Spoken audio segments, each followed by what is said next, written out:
बहुत बहुत बड़ा बड़ा सा नमस्कार। हाँ, मेरी आवाज़ आ रही है सबको? जी आ रही है आवाज। हाँ, ठीक है जी, ठीक है जी।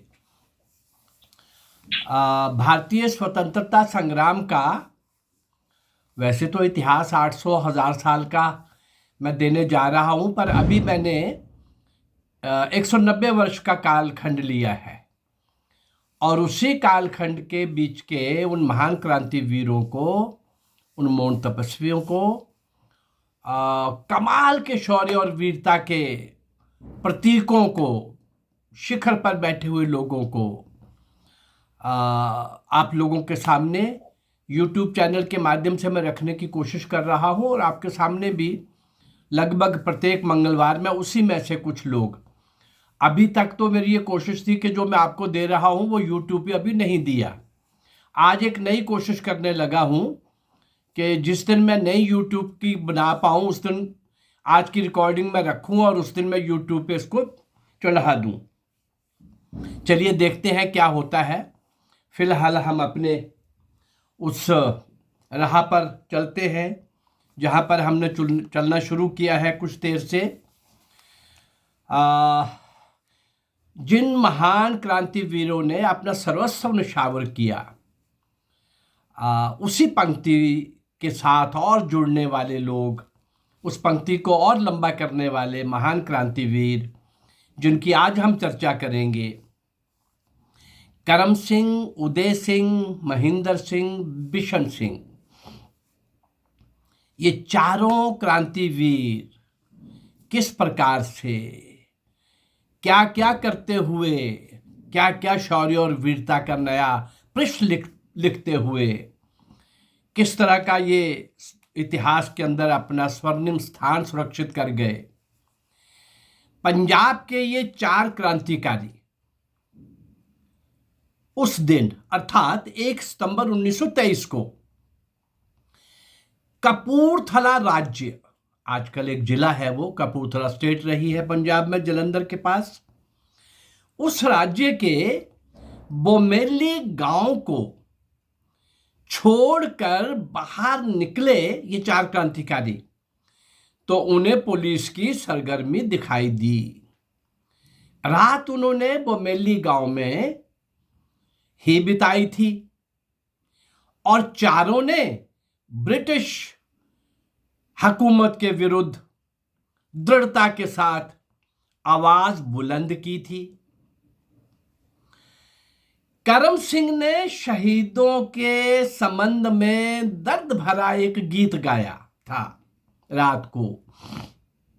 देखिए जरा चारों का कमाल, जो हर किसी पर चढ़कर बोलने लगता था। वो गीत गाने का शब्द उसके और जिस तरह से गाया जाता था, हाँ, उसे सुनकर गांव के लोगों के आंखों से अश्रु धाराएं बह निकली थीं। पिछली रात को सुबह वो निकले हैं, ये पिछली रात का दृश्य है। सिख किसान वैसे ही सरल प्रकृति के और भावुक होते हैं, और करम सिंह के स्वर में तो वो जादू था जो हर किसी पर चढ़कर बोलने लगता था। दिल दहला देने वाली बात ये थी कि भारत की आजादी के लिए काम आए उन क्रांति वीरों पर यह गीत लिखा गया था। गीत के भाव क्या थे? भाव, वे लोग जो मादरे हिंद की आजादी के लिए कुर्बानियां दे गए, हम और तुम में से ही थे।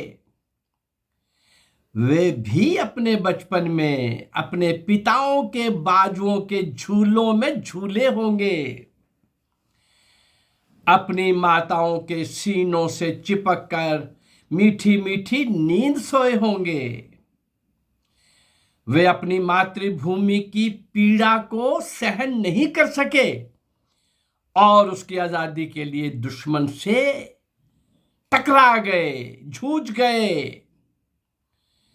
वे पवित्र फूल थे जो मां के मंदिर पर अर्पित हो गए।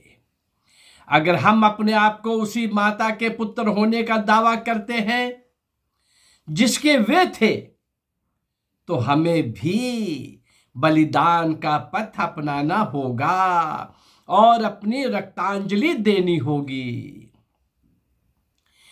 तबला और हारमोनियम की संगति ने तथा करम सिंह की दर्दीली आवाज ने गीत की धार को और भी तेज कर दिया था।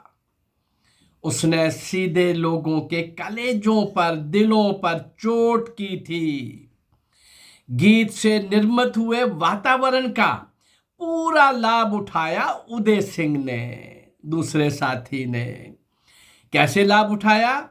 माहौल बन गया है, गीत से, दर्द से लोगों की आंखों में आंसू हैं, और उदय सिंह को लगा कि अब मैं काम कर सकता हूं अपना। क्या काम किया?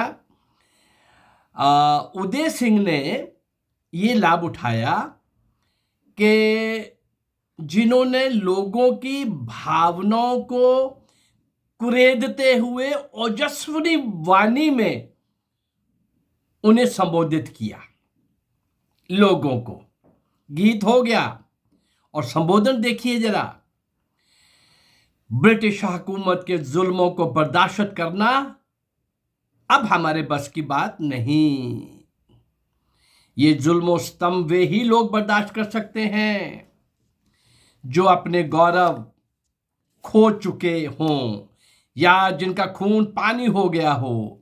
किसे नहीं मालूम कि ये वहशी भेड़िए इंसान का ताजा खून पीने के आदी हो गए हैं। किसे नहीं मालूम कि कामागाटा मारू जहाज के हिंदुस्तानियों को इन्होंने भूखा तथा प्यासा मारा है। याद होगा कामागाटा मारू का, मैं कई एपिसोड के अंदर यूट्यूब चैनल के अंदर उसका वर्णन सुना चुका हूँ। बहुत बड़ा स्वतंत्रता संग्राम के अंदर गदर पार्टी का, गदर पार्टी के वीरों का, कामागाटा मारू का, और भी कई शिप के अंदर कुछ पकड़े गए थे, कुछ क्रांतिकारियों को भून दिया गया था। वो एक अलग इतिहास है। उसी कामागाटा मारू की ये याद करा रहे थे। अरे उन्होंने भूखा और प्यासा मारा है। उस जहाज को समुद्र में खड़ा करके इन लोगों की फौज ने उस जहाज पर गोलियां चलाई हैं, बरसाई हैं। क्या हम बच बच के गोली कांड को भूल जाए जब हमारे निहत्थे हिंदुस्तानी भाइयों पर गोलियां चलाकर उन्होंने इन्हें पूरी तरह से भून डाला था? क्या हम इतने मुर्दा दिल हैं या हो सकते हैं जो जलियांवाला बाग के उस हत्याकांड को भूल जाए जो हमारे इतिहास का रिश्ता हुआ जख्म बनकर रह गया है? क्या हम पंजाब में लगाएंगे मार्शल लॉ और अपने सम्मानित नेताओं एवं बुजुर्गों को चौराहों पर नंगा कर उन पर बरसाए जाने वाले कोड़ों को नजरअंदाज कर दे, छोड़ दे, ओझल कर दे, कुछ भी ना सोचे, कुछ भी ना समझे, कुछ भी ना देखे, और गुरु के पवित्र बाग में बेरहमी के साथ अपने भाइयों पर चलाए जाने वाले डंडों की मार को भूल जाए? मैं आप लोगों से पूछना चाहता हूं, इतने जुल्म बर्दाश्त करने के बाद इतने जुल्म बर्दाश्त करने के बाद हमारा खून नहीं खोले तो क्या हम उसे खून कह सकते हैं? मैं समझता हूं कि अगर हम अपने आप को इंसान समझते हैं तो इन जुल्मों का बदला लेने का समय आ गया है और हमें संकल्प ले लेना चाहिए और अपनी पराधीन भारत माता के बंधन काटने के लिए हमें अपने सिर कटाने के लिए तैयार रहना चाहिए। करम सिंह के बाद, करम सिंह की दर्दीली की आवाज के बाद उदय सिंह के इन अग्निवानों ने सीधे सरल लोगों के दिलों को छुआ, उनकी आंखों में खून उतर आया और उनके बाजू फड़फड़ाने लगे। इस स्थिति का लाभ उठाकर दूसरे दो क्रांतिवीर देखिए जरा, बिशन सिंह और महेंद्र सिंह। इन दोनों ने क्या किया, बगावत से भरे हुए कुछ पर्चे लोगों में बांटे। जो लोग उस जलसे में मौजूद थे रात को, उन्होंने अपने नेताओं के आह्वान पर जलती हुई आग में कूद पड़ने का संकल्प लिया। और सचमुच ही उस गांव में कुछ ऐसे लोग भी तो थे।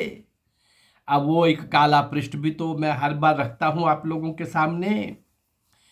कुछ ऐसे लोग भी तो थे जिनके शरीर में लाल खून नहीं, काला खून बह रहा था। उन लोगों में से किसी ने जाकर पुलिस को इस घटना की सूचना दे दी, रात भर जो गांव में हो रहा था। परिणाम ये हुआ कि जब चारों वीरों की टोली अगले दिन बोमेली गांव छोड़कर चली, तो नजारा दृश्य ही कुछ और था। भेदिए द्वारा सूचना पाकर पुलिस सुपरिटेंडेंट मिस्टर स्मिथ ने फौज को तत्काल सूचना दी। घुड़सवार फौज की एक टुकड़ी फौरन बोमेली गांव की ओर चल पड़ी। पुलिस सब इंस्पेक्टर फतेह खां भी अपने दल बल के साथ बोमेली जा पहुंचा। इन दोनों दलों ने व्यूह रचना इस प्रकार की कि कुछ दूर पर फतेह खां के दल को इसलिए छिपा दिया गया कि क्रांतिकारी लोग यदि फौज की गोलियों से बच निकले तो उन पर फतेह खां का दल गोलियां बरसाए। फौज के जवान रास्ते के एक और छिपकर क्रांतिकारियों के वहां पहुंचने की प्रतीक्षा करने लगे। जो ही क्रांतिकारी लोग उस रास्ते से गुजरते हुए वहां पहुंचे, तो फौज के जवानों ने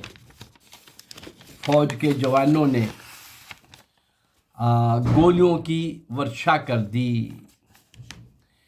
तत्काल ही क्रांतिकारियों ने गोलियों का उत्तर गोलियों से देना आरंभ कर दिया। जहां वे लोग घिर गए थे, वहां से कुछ आगे चौंता साहब का गुरुद्वारा था। क्रांतिकारियों ने गुरुद्वारे में पहुंचकर मोर्चा लेने का विचार किया। वे गुरुद्वारे की ओर बढ़ते जाते थे और बहादुरी के साथ मुकाबला करते जाते थे।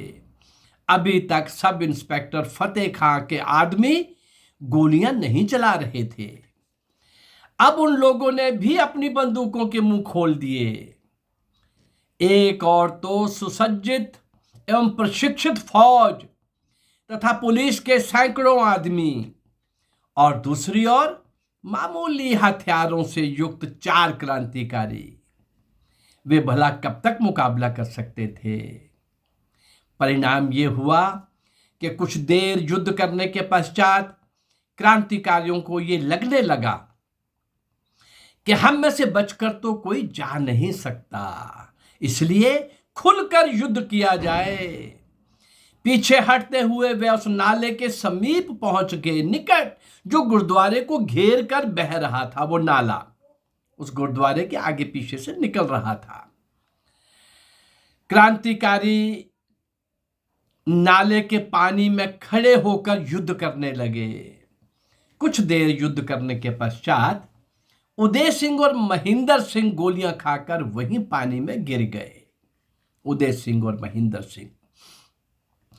करम सिंह नाले को लगभग पार कर चुके थे और वे रात तक पानी में खड़े हुए दुश्मन का मुकाबला कर रहे थे। सब इंस्पेक्टर फतेह खां अपने आदमियों के साथ उसी किनारे पर था जिधर करम सिंह पहुंचना चाहते थे।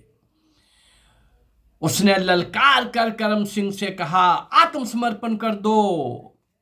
और करम सिंह का उतना ही कड़कता हुआ उत्तर था, बहादुर लोग मुकाबला करते हैं, कायर लोग समर्पण करते हैं।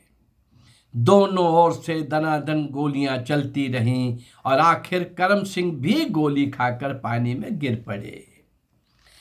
बिशन सिंह को इस बात में सफलता मिल गई कि नाले के किनारे खड़ी हुई कुछ झाड़ियों में छिपकर दम साध कर बैठ गए। फतेह खां के आदमी उसकी खोज करने लगे। एक स्थान पर झाड़ियों को हिलते हुए देखकर दो सैनिक उनकी खोज में वहां पहुंचे। उन्हें निकट आया हुआ देख बिशन सिंह झाड़ी में से शेर की भांति उछल पड़े और सत श्री अकाल का सिंहनाद करके तलवार का पूरा हाथ एक सैनिक पर दे मारा। वे वहीं पर धाराशायी हो गया। वे दूसरे सैनिक की ओर भी झपटे, पर वे कुछ फासले पर हो गया था फौजी, और इसी बीच उसने अपनी बंदूक साध ली थी। उसने बिशन सिंह पर गोली छोड़ दी थी जो उनके मर्म स्थल पर लगी, और बिशन सिंह भी गोली खाकर वहीं पर बलिदान हो गए। इस प्रकार के बमेली के युद्ध में क्रांतिवीर युद्ध करते हुए वीर गति को प्राप्त हो गए। लोग बब्बर अकाली दल के, ये चारों लोग बब्बर अकाली दल के सदस्य थे। बब्बर अकाली दल क्या था भाई? ये पंजाब का क्रांतिकारी दल था।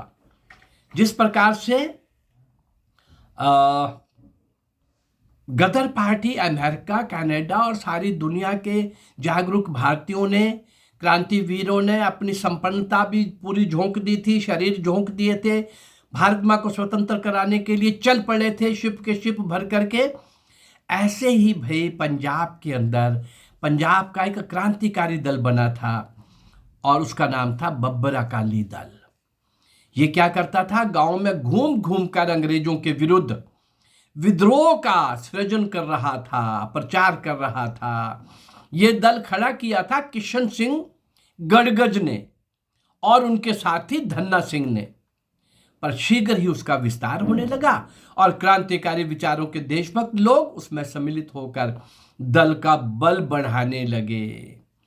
बमेली के युद्ध में जो 4 क्रांतिकारी बलिदान हुए थे, उनमें से करम सिंह दौलतपुर गांव के थे, उदय सिंह रामगढ़ जुगिया के थे, बिशन सिंह मंगत गांव के थे और महेंद्र सिंह पिंडोरी गंगा सिंह गांव के रहने वाले थे। इन लोगों का एक और संकल्प था। क्या बोलते थे? हम लोग एक बार अपने दुश्मन को भले ही छोड़ दें, पर गद्दार को नहीं बख्श सकते। ये लोग गद्दारों को गोलियों से उड़ाने के कृत्य को सुधार आंदोलन के नाम से पुकारते थे। सुधार आंदोलन। सुधार आंदोलन के अंतर्गत उदय सिंह ने 14 फरवरी 1923 को हैयतपुर के दीवान को मार डाला था। वे बब्बर अकाली दल के भेद पुलिस को देने लगा था। इसी अपराध में बैबलपुर के गद्दार हजारा सिंह का वध भी करम सिंह, उदय सिंह और उनके साथियों ने कर डाला था, मिलकर कर डाला था। कुछ गद्दारों को इन लोगों ने नाक कान काट कर भी छोड़ दिया था। पुलिस ने बब्बर अकाली दल के लोगों की गिरफ्तारी के लिए वारंट जारी कर दिए थे। आखिर इस दल के 4 क्रांतिकारी 1 सितंबर 1923 को बोमेली गांव के निकट घेर लिए गए और युद्ध में अलौकिक कमाल की वीरता का प्रदर्शन करते हुए वे लोग बलिदान हो गए, कुर्बान हो गए। क्रांतिकारी आंदोलन में ये घटना बोमेली का युद्ध नाम से प्रसिद्ध है। बोमेली का युद्ध कपूरथला उस समय जो स्टेट थी, उस राज्य का एक गांव, उस समय का पंजाब, उस समय के पंजाब में बब्बर अकाली दल का भी बहुत बड़े क्रांतिकारियों का इकट्ठ हो गया था उस दल में और पूरे देश के अंदर। लेकिन पंजाब के अपने इलाके में तो वो अंग्रेजों से सीधा टकरा रहे थे। एक और अमेरिका में बने गदर पार्टी के लोगों ने, दल के लोगों ने, क्रांतिवीरों ने 12 से 18 के बीच में 6 सालों के अंदर कमाल कर दिया था। एक आंधी सी आ गई थी, तूफान सा आ गया था। उन सब लोगों को अगर हम उस समय का सारा देखें तो इतनी बड़ी कुर्बानियाँ, इतने बड़े बलिदान देश के लिए हो रहे थे। भरी जवानी में वो लोग जा रहे थे, टकरा रहे थे, जूझ रहे थे, फांसी के तख्ते पर झूल रहे थे, काला पानी जैसे घोर नरक की यातना को भी सहन कर रहे थे। इतना सब कुछ करने वाले लोगों को इतिहास में कहीं ना दिखाया जाना बहुत दुर्भाग्यशाली है। और ऐसा करने वाले, ऐसा पाप करने वाले, ऐसा कलंक लगाने वाले इस देश को और देश के भारत माँ की गोद से पले वो विकसित हुए, आगे बढ़े वो सपूत और सपुत्रियों ने भारत की स्वतंत्रता के लिए उस यज्ञ में जो अपने आप को आहूत कर गए, उन सब लोगों को हम अपने इस यूट्यूब चैनल के माध्यम से भी और आपके साथ भी हर मंगलवार को मैं प्रयास करता हूँ कि उन सबको याद करें, श्रद्धा सुमन भेंट करें। हमारा उन पर कोई एहसान नहीं होगा भाई। जो कौम अपने बुजुर्गों को, क्रांतिवीरों को, देशभक्तों को, त्यागी तपस्वियों को, उन सारे महावीरों को, शौर्य और वीरता का नया इतिहास लिखने वालों को, और भारत माँ की स्वतंत्रता की बेड़ियां काटने के लिए खुद कट जाने वालों को जो समाज भूलेगा उसका दंड निश्चित है। वो समाज दुनिया के नक्शे में कभी भी मिट सकता है, लेकिन हम ये नहीं भूलने देंगे। ऐसा संकल्प लेके मैं भी चल पड़ा हूँ और आप भी मेरे साथी उसी राह पर चलेंगे। मेरा ये प्रयास अगर आपको अच्छा लग रहा है तो मेरे चैनल को भी और अपने इसको भी शेयर करिए, आगे बढ़ाइए। और जल्दी ही मैं आपके पास नवंबर महीने में मंडी कुल्लू वालों के पास आने वाला हूँ आप लोगों के दर्शन करने। नमस्कार, जय भारत, धन्यवाद। धन्यवाद डॉक्टर विवेक जी। हाँ जी, हाँ जी, उसको बंद कर दो, उसको अब बंद कर दो। मैं डॉक्टर साहब से निवेदन करूंगी कि वे